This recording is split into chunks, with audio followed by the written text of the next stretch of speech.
New Rochelle, New York. Huh? Nauru. What about it? Just Just artists in general. What were you seeing, and what kind of information did you well, I gather? got, I had the privilege. I went to Mount Vernon High School, but my cousin Richard Dixon went to New Rochelle High School.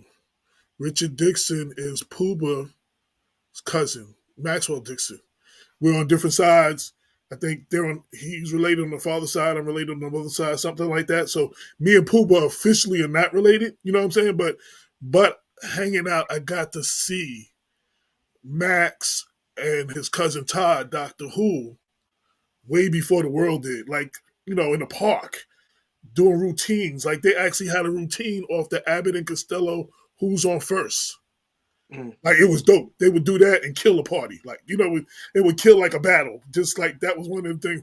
So I talk about them early days running with Rich and my cousin Pete Rogers, and running with him, and all the early days, and then him getting the master of ceremony, and then excuse me, get a glass of water. Hold on, hold on.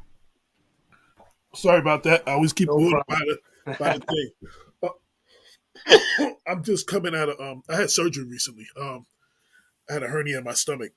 Oh, I had surgery, so I'm just still recovering from that. But so Lord Jamal interview was very instrumental because he met Pooba during the Brand Nubian days. I mean the Master Ceremony days, and ran with him. So he tells that whole story. So then Brand Nubians, and then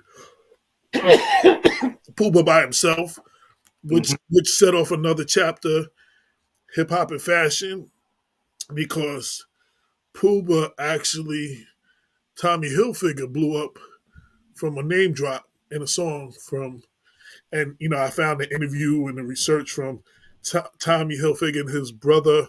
Forget his brother's name. How they telling this Andy. Andy telling the story about Poopa mentioning and how that happened. So that started a whole nother chapter again, hip hop and fashion. Um, you had Rough House Survivors. Yep. Um, my cousin was part of a group. They were called the Invisible Men. They changed the name to the Invisies. They were on Henchman Entertainment. Did some stuff. They wrote one of the Salt and Pepper, one of the big Salt and Pepper records. They wrote the lyrics to that. So I wanted to mention people like them, and pay tribute to some of the new cats coming out. Pooba's son, Stunner Gang, is dope. Like he's in the section, the chapter "What's Next? Who's Next? We Got Next" or something like that. Okay. But he was dope, and what I liked about him, he's like his dad.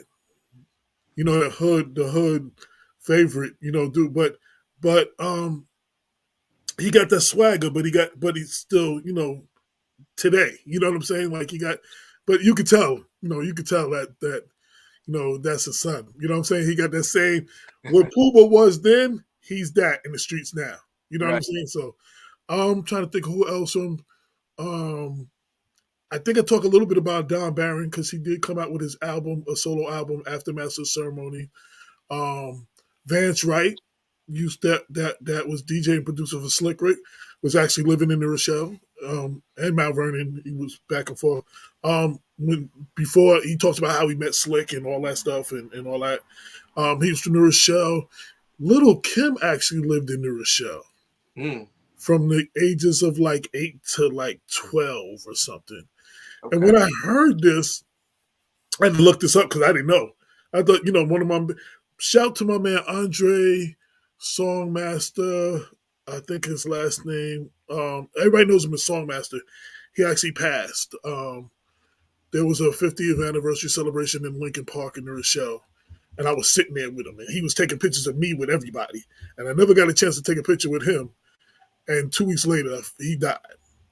Mm. He put something on his Facebook page about all the people from New Rochelle, and he mentioned the little Kim thing, and I had to go Google that. You know what I'm saying? He was a wealth of information in the early days of hip hop and New Rochelle because he was connected to a lot of these people. So I wanted to shout him Speak a little bit of Yonkers.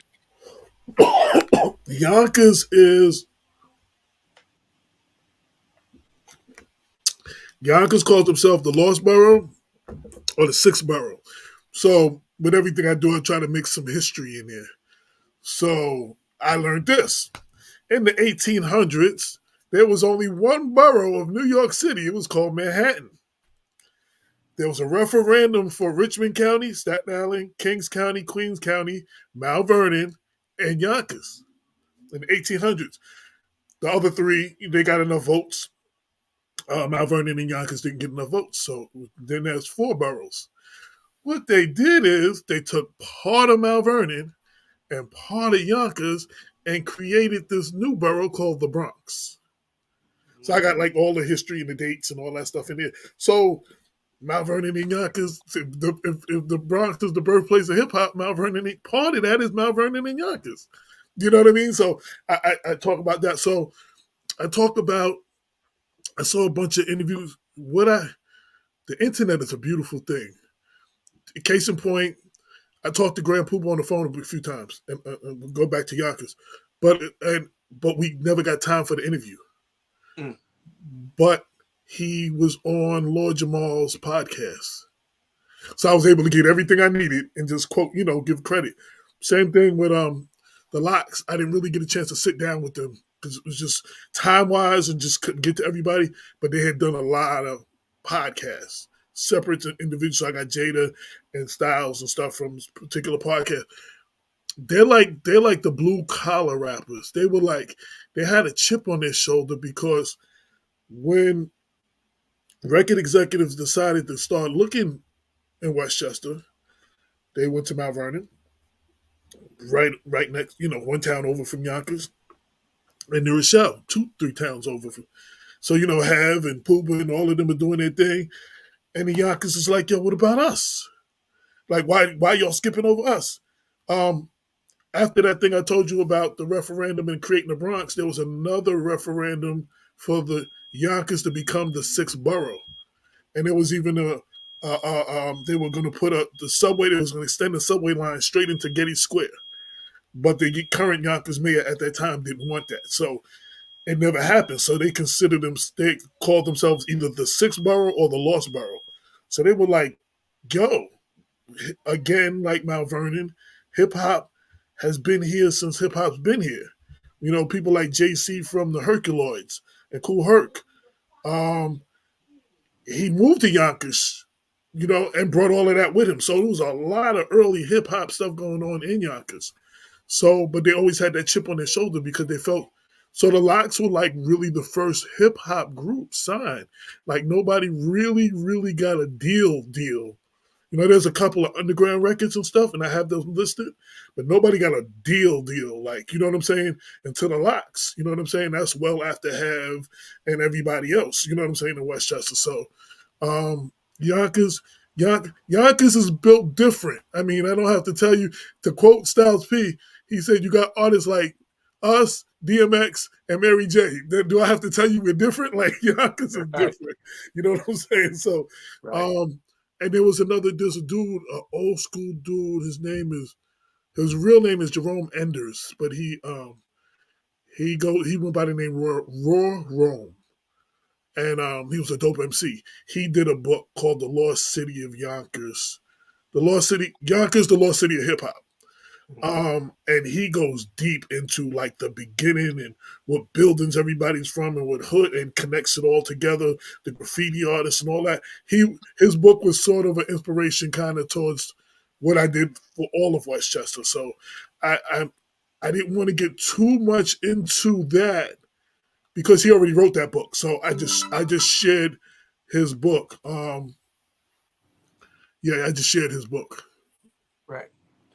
Could you talk a little bit? You got a section in here as well, saluting the DJs. From your point of view, who was the first DJ from 914? I don't know who the first official DJ from 914, but I do celebrate DJ Mark C and the legendary Collins brothers. I think in the early legends of hip hop. Um, Mark C is the one who coined the phrase "money earned in Mount Vernon" back in like '79, and I show you can see flyers and stuff. They were legendary. They were doing parties. It was actually at a party in 78, 79 at like Harlem Prep. They were DJ AJ. Grant was Theodore's brothers, the L brothers, um, Love Bug Starsky, the Collins brothers, and so they had anybody who knew the Collins brothers. They had a legendary monster sound system. If they turned on their sound system, nobody else could rock. So Busy B was the actual MC for the L brothers, I believe. So the Collins brothers turned on their system, pissed everybody off. So when they turned the system off, Busy B's like, yo, I don't know what y'all think y'all at. This is money making Manhattan, not still learning Mount Vernon. So Mark's like, yo, we can't let that ride. He's sitting there for a while and he's like for 5, 10 minutes trying to figure out.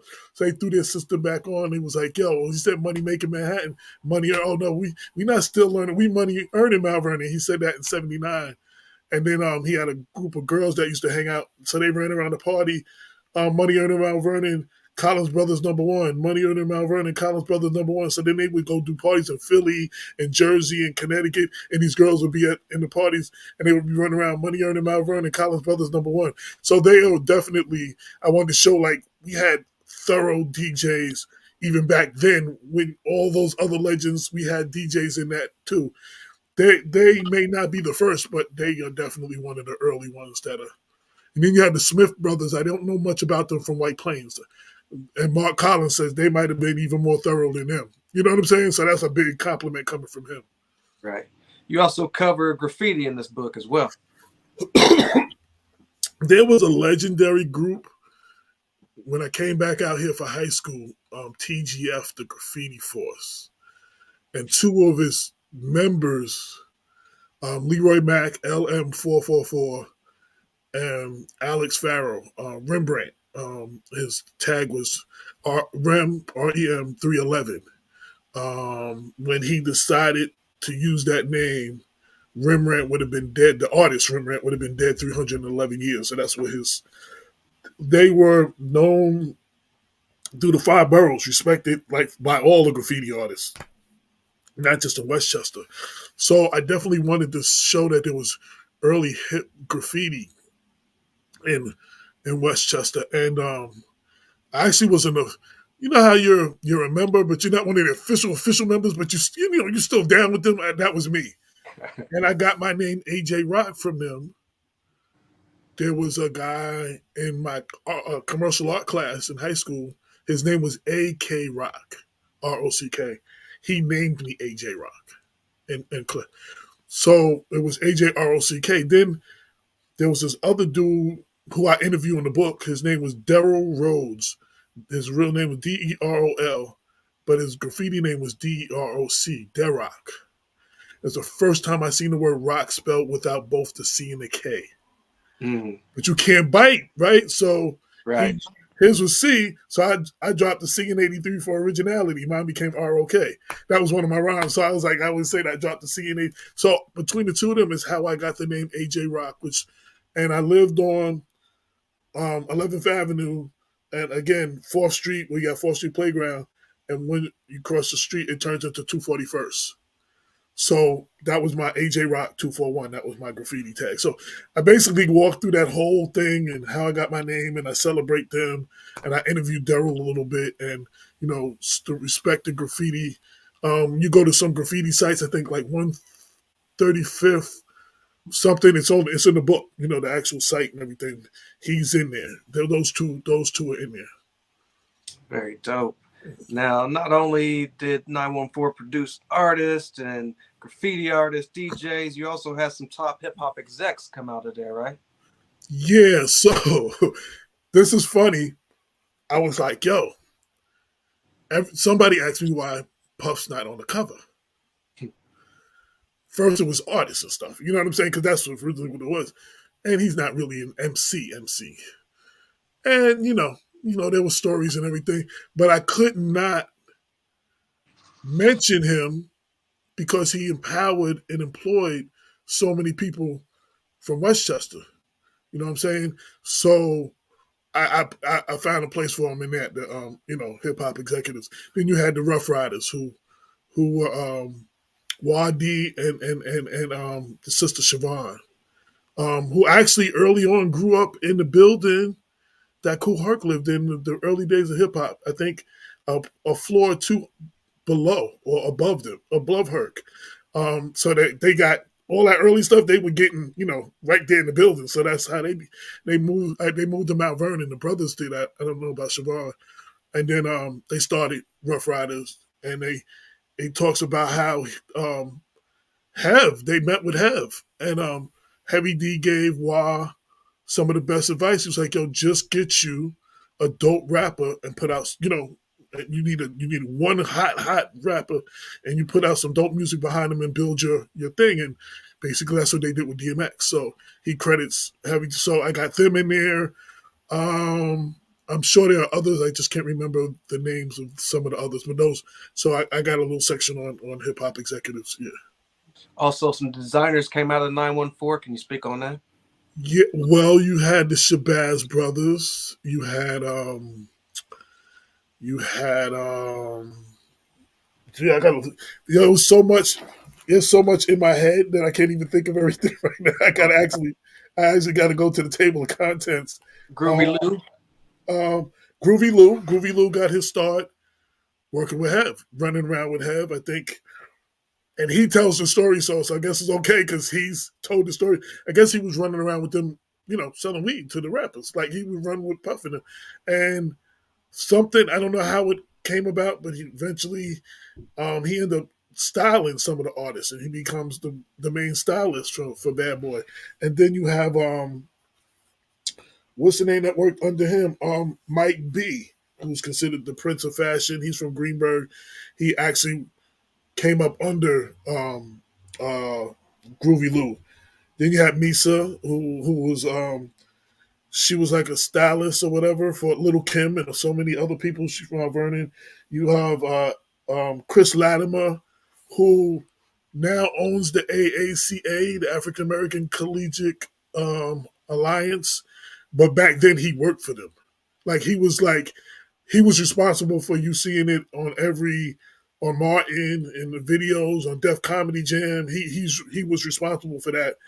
I think the brand went under and he officially relaunched it and brought it. You know what I'm saying? So he's from White Plains. So he's in there.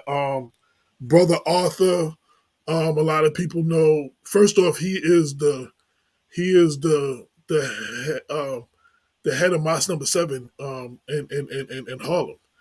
But he also was an old school. He was a rapper with Zulu Nation under the name Kid Dust, and he used to host all the Zulu anniversaries and stuff, and got records and went on tour with Bambaataa and all of them in the '80s. As in the Nation of Islam, he was doing security. He was doing security for Carl Kanai, and they would go through like some hip hop event or whatever, some big conference or something, and he's leading the way, and people like Method Man and all these people, oh, what's up, brother? They all coming up to speak. Carl Kanai's like, yo, how you know all these people? He's like, oh yeah, my hip hop, blah blah blah. He said, why you never came to me for a job? He said, you hired me for security. I'm not here to peddle a job. So he was like, yo, you think about working for me? A month later, he was handling the whole East Coast for Carl Kanai. So a lot of people that you've seen and the rappers that you've seen for Carl Kanai, that was all him. And he's from Mount Vernon. You know what I'm saying? So he's one of and a couple other people. Right. Yeah. Very dope. Shout out to Grind 14. They do a lot of sweat